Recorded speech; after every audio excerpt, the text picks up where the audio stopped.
Le film illustre la simplicité d'exécution et d'assemblage des blocs hyperblocs. L'opérateur, qui est protagoniste des différentes phases du film, n'a jamais réalisé un mur, mais il a opéré sur la base de tout ce que lui est lu dans le manuel de repose. La quantité d'eau nette nécessaire est près de 1 litre pour 4 kg de col-bloc. Préparez le seau avec l'eau, versez col-bloc dans le seau, après mixez col-bloc avec un mélangeur à bas nombre de tours, jusqu'à obtenir un gâchage homogène et sans grumot. La consistance de col-bloc doit être type une crème pâteuse. Dans le mélanger, pouvez-vous ajouter de l'eau et des col-bloc pour obtenir la consistance désirée. Terminer l'opération, n'est pas suggéré joindre d'eau au col-bloc. Avec température haute, peut être convenable d'opérer avec peu plus d'eau, pour réaliser col-bloc peu plus crémeux. Attendre près de 15 minutes avant de l'utiliser. Col-bloc est étudié pour être utilisé comme adhésif pour l'assemblage de blocs, comme rason jusqu'à 7-8 mm d'épaisseur et comme enduit jusqu'à 20 mm d'épaisseur pour la finition de la paroi.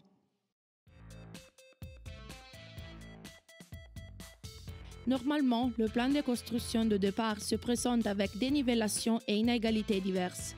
Est convenable qu'on, sans cesse, réalise une première couche de nivellement pour éliminer dénivellation et rugosité.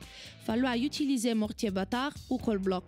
Suggérons d'étaler au-dessus de cette première couche de nivellement un revêtement bitumeux ou une gomme commerciale de l'épaisseur du bloc d'utiliser. Après étaler col-bloc, assembler la première ligne de bloc. La solution à présent suggérée permet de réaliser 3 fonctions importantes. Réaliser un bourrelet étirable, lequel affaiblit les tensions sur la paroi. Réaliser un arrêt antiacoustique des ondes sonores. Interdire la remontée d'humidité de l'éventuelle eau existante.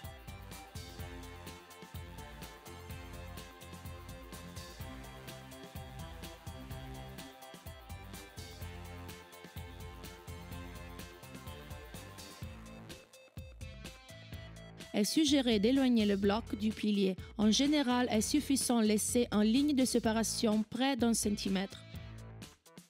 L'assemblage de la première ligne de bloc exige le contrôle du positionnement correct des blocs avec l'usage du niveau de maçon pour vérifier les 2 lignes horizontales du plan de chaque bloc. Col-bloc est employé sur le joint horizontal et vertical de chaque bloc. Le taraudage est de la repose et l'alignement du mur. En général, en chantier sont utilisés des fils pour aider à l'assemblage et l'alignement. Obtenu la première range de blocs correcte, rend l'assemblage suivant plus rapide et simple.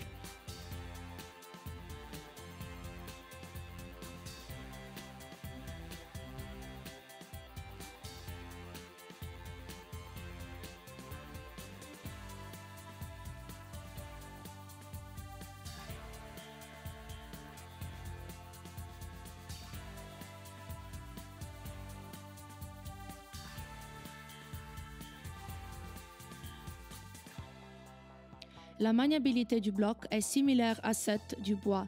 Ce permet de n'avoir pas freinte pendant la construction et est possible de remployer chaque morceau après la simple intervention du sciage.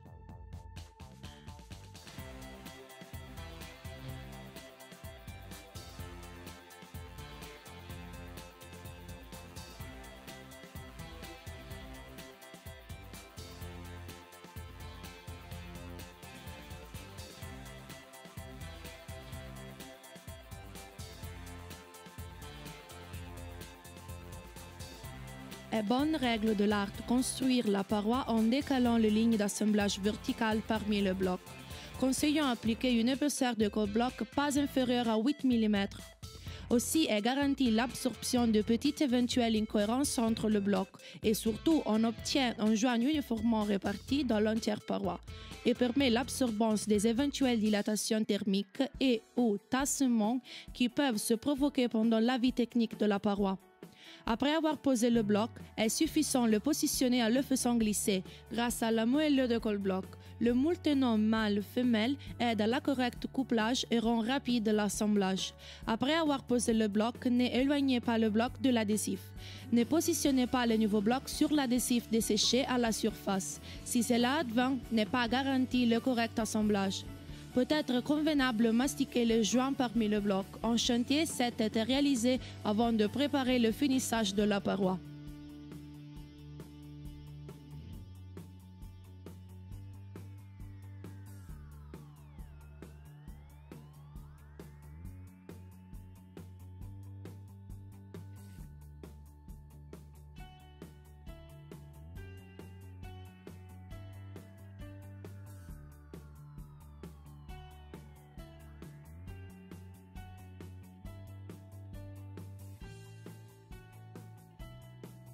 Pour se coller à le pilier, est convenable mousser dans le joint avec produit élastique, du genre mousse de polyuréthane ou à la silicone.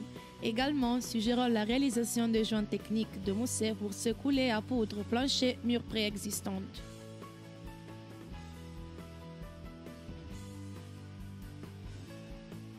L'ouvrabilité d'Hyperblock permet de creuser le trace pour les installations électriques, hydrauliques, thermiques en façon simple, rapide et nette. Dans le film, il y a le cas d'une trace où va insérer la conduite ridée pour l'installation électrique.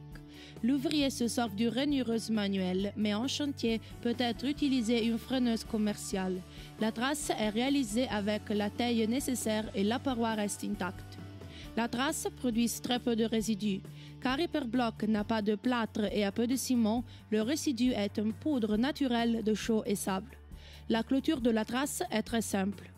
Voulant, on peut pétrir dans le col-bloc de fermeture la poudre restante de la trace, soignant que dans le recouvrement ne soit pas prise saleté par la terre. Finalement, voyons le finissage de la paroi par le rassage avec col-bloc à l'intérieur de l'habitation. Et préparer une première couche de col-bloc près de 2-3 mm d'épaisseur sur lesquelles est étalé le filet porte-enduit. Ensuite, est appliquée la couche finale d'au moins 3-4 mm d'épaisseur.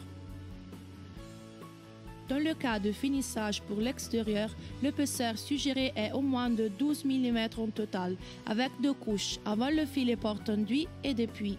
Le passage avec la taloche trompée permet d'obtenir la surface finale de la paroi complètement lisse, prompte pour le badigeonnage. En alternative, peut être réaliser l'exécution avec une éponge pour obtenir la surface finale de la paroi rugueuse, prompte pour le badigeonnage.